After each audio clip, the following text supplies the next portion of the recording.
ಇದು auto ತಗೊಳ್ತಿದ್ವಿ sir, ಇದನ್ನ permit ಕೇಳತ್ತೀರಾ sir? ಅದು ಇವಿ ಆಟೋ ಸರ್. ಹ್ಮ್ ಅದು ಪರ್ಮಿಟ್ ಇಲ್ಲ ಅಂದ್ರೆ ಓಡಿಸ್ಬೋದಾ ಸರ್? ಮುಂದೊಂದ್ ದಿನ ಬರುತ್ತಾ ಅಂತ ಅದು. ನಿಮ್ಗೆ ಈಗ ಆಟೋ ತಗೊಳಕ್ ಹೋಗಿದ್ರಲ್ಲ, ಅವ್ರು ಏನಂತವ್ರೆ ಶೋರೂಮ್ ಅವರು? ಇಲ್ಲ ಅಂತಿದ್ದಾರೆ ಸರ್ ಅವರು. ಯಾರು ಪರ್ಮಿಟ್ ಇಲ್ಲ ಅಂತಾರ? ಹಾ ಸರ್. ಅವ್ರಿಗೆ ಫೋನ್ ಕೊಡಿ. ಇಲ್ಲ ಸರ್, ನಾನು ಮನೆಗೆ ಬಂದೆ, ನಿನ್ನೆ ಹೋಗಿದ್ದೆ ಸರ್. ನಿನ್ನೆ ನೆನಪಲ್ಲಿ ನಾನು ಫೇಸ್ಬುಕ್ ಅಲ್ಲಿ ನೋಡ್ಬೇಕಾದ್ರೆ ನಂಬರ್ ತಗೊಂಡೆ ಸರ್. ಇಲ್ಲ, ಅದಕ್ಕೆ ಅಲ್ಲಿ ಹೋಗಿ ಫೋನ್ ಹಚ್ಕೊಡ್ಲೆ ಸರ್ ನಾನು. ಪ್ರತಿಯೊಬ್ಬ ಎಲೆಕ್ಟ್ರಿಕಲ್ ಆಟೋ ಮಾರೋ ಶೋರೂಮ್ ನವರೆಲ್ಲ ಹಾ ಸರ್. ಇದೇ ತರ ಆಟೋ ಡ್ರೈವರ್ಗಳಿಗೆ ಸುಳ್ಳು ಹೇಳ್ಬಿಟ್ಟು ಹಾ ಸರ್. ಆಟೋಗಳನ್ನ ಮಾರ್ತಾವ್ರೆ. ಹಾ ಸರ್.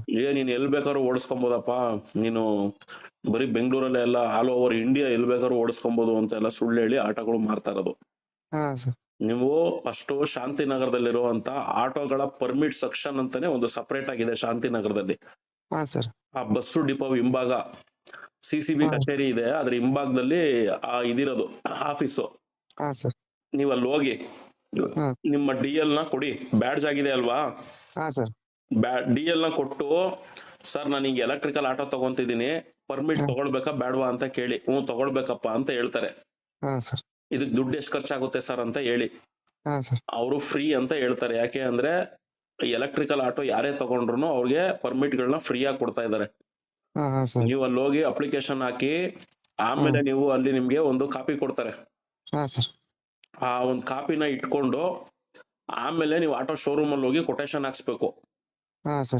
ಕೊಟೇಶನ್ ಹಾಕ್ಸ್ದಾಗ ಅಲ್ಲಿ ಎಷ್ಟೆಷ್ಟು ಜಾಸ್ತಿ ಇರುತ್ತೆ ಅಂತ ನಿಮ್ಗೆ ಹೇಳಿದ್ರು ಏನು ಯೂಸ್ ಇಲ್ಲ, ನೀವ್ ಯಾರು ಬದ್ಲಾಗಲ್ಲ. ಹೋಗಿ ಅಲ್ಲಿ ಶೋರೂಮ್ ಅಲ್ಲಿ ಆಮೇಲೆ ಕೊಟೇಶನ್ ಹಾಕ್ಸ್ಕೊಂಡು ಆಟೋ ತಗೊಬೇಕು. ಪರ್ಮಿಟ್ ಇಲ್ದೆ ಯಾವ್ದೇ ಕಾರಣಕ್ಕೂ ಯಾವ ಆಟೋಗಳು ಕೂಡ ಬರಲ್ಲ. ಓಕೆ ಸರ್, ಅದನ್ನೇ ಹೇಳಿದ್ರು ಸರ್, ಅದಕ್ಕೆ ಫೋನ್ ಮಾಡಿ, ನಾನು ನೆನ್ಪಿರ್ಲಿಲ್ಲ, ನಾನು ಇವಾಗ ಫೋನ್ ಮಾಡಿದೆ ಸರ್. ನೀವು ಫೋನ್ ಮಾಡೋದಲ್ರಿ, ಸಂಘಟನೆ ಗ್ರೂಪ್ ಗಳಲ್ಲಿ ಇರ್ಬೇಕು. ಇದ್ದು ಸಂಘಟನೆ ಗ್ರೂಪ್ ಅಲ್ಲೇ ಅಪ್ಡೇಟ್ ಕೊಡ್ಬೇಕು. ನೋಡ್ರಣ, ನಾನು ಹಿಂಗ್ ಹೊಸ ಆಟೋ ತಗೊಳಕ್ ಹೋಯ್ತಾ ಇದೀನಿ, ಪರ್ಮಿಟ್ ಹೆಂಗ್ ತಗೊಳ್ಳೋದು, ಕೊಟೇಶನ್ ಹೆಂಗೈತೆ, ಎಷ್ಟ್ ಬೀಳುತ್ತೆ ಈ ಆಟೋಗೆ ಅಂತ ಎಲ್ಲ ಕೇಳಿ ತಿಳ್ಕೊಂಡು ನೀವೆಲ್ಲ ಮುಂದುವರಿಬೇಕು.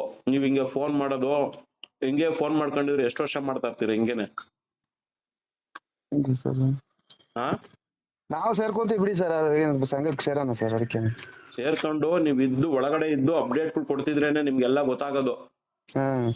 ಅದೇ ಸಂಘದಾಗ ಇದ್ರೆ ನಮಗೂ ಸ್ವಲ್ಪ ಧೈರ್ಯನ ಇರುತ್ತಲ್ಲ ಸರ್. ಧೈರ್ಯದ ಮನೆ ಅಲ್ಲಿ ಇರ್ಲಿರಿ. ಫಸ್ಟ್ ಆಫ್ ಆಲ್ ನೀವು ಜೀವನ ಮಾಡೋದಕ್ಕೆ ನಿಮ್ಗೆ ಏನೇನ್ ಬೇಕೋ ಅನುಕೂಲತೆಗಳನ್ನ ಗ್ರೂಪ್ ಅಲ್ಲಿ ಕೇಳಿ ತಿಳ್ಕೊಳ್ಳಿ. ಬೇರೆ ಬೇರೆ ಡ್ರೈವರ್ಗಳಿಗೆ ಈ ತರದ ಎಷ್ಟೋ ಅನುಭವಗಳು ಆಗಿ ಮೋಸ ಹೋಗಿರೋರು ಕೂಡ ಅಲ್ಲಿ ಇರ್ತಾರೆ. ಕೆಲವರು ಎಚ್ಚೆತ್ಕೊಂಡಿರೋರು ಇರ್ತಾರೆ. ಆಗ ಅವ್ರು ಹೇಳ್ತಾರೆ ಹಿಂಗಲ್ಲಪ್ಪ, ಹಿಂಗ್ ಮಾಡ್ಕೋ ಅಂತ. ಅವಾಗ ನಿಮ್ಗೆ ಏನಾಗುತ್ತೆ, ಒಂದ್ ಮಾರ್ಗದರ್ಶನ ಸಿಗುತ್ತೆ. ಆಗ ನೀವು ಮೋಸ ಹೋಗೋದು ಅವಾಯ್ಡ್ ಆಗುತ್ತೆ. ಇಲ್ಲ ಒಂದ್ ವೇಳೆ ಮೋಸ ಹೋಗ್ತಿದ್ರು ನಾನು ಎಲ್ಲೆಲ್ಲಿ ಮೋಸ ಹೋಗ್ತಾ ಇದೀನಿ ಅಂತ ಕೂಡ ನಿಮ್ಗೆ ಗೊತ್ತಾಗುತ್ತೆ. ಆಮೇಲೆ ಎಲ್ಲ ಮೋಸ ಹೋದ್ಮೇಲೂ ಕೂಡ ನೀವು ನೆಕ್ಸ್ಟ್ ಸ್ಟೆಪ್ ಏನ್ ತಗೊಳ್ಬೇಕು, ನಾವ್ ನೆಕ್ಸ್ಟ್ ಆ ಮೋಸ ಮಾಡಿರೋರು ಏನ್ ಮಾಡ್ಬೇಕು ಅನ್ನೋ ಒಂದು ಆಲೋಚನೆಗಳು ಒಗ್ಗಟ್ಟು ಮುಖಾಂತರ ಮಾಡ್ಕೊಳ್ಬಹುದು.